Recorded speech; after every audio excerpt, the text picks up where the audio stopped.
بسم اللہ الرحمن الرحیم۔ حضرت انس رضی اللہ تعالی عنہ بیان کرتے ہیں، ہم رسول اللہ صلی اللہ علیہ وسلم کے پاس تھے تو آپ صلی اللہ علیہ وسلم ہنس دیے۔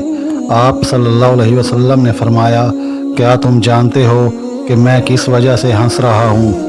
انس بیان کرتے ہیں، ہم نے کہا اللہ اور اس کے رسول بہتر جانتے ہیں۔ فرمایا، بندے کے اپنے رب سے مخاطب ہونے سے وہ عرض کرے گا، رب جی کیا آپ مجھے ظلم سے نہیں بچائیں گے؟ فرمایا، وہ رب تعالیٰ فرمائے گا، کیوں نہیں، ضرور۔ فرمایا، وہ عرض کرے گا، میں اپنے خلاف صرف اپنے نفس کی ہی گواہی قبول کروں گا۔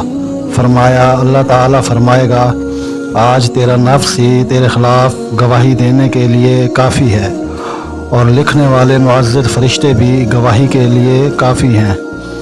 فرمایا، اس کے منہ پر مہر لگا دی جائے گی اور اس کے اعضاء سے کہا جائے گا، کلام کرو۔ فرمایا، وہ اس کے اعمال کے متعلق بولیں گے، پھر اس بندے کے اور اس کی زبان کے درمیان سے پابندی اٹھا لی جائے گی۔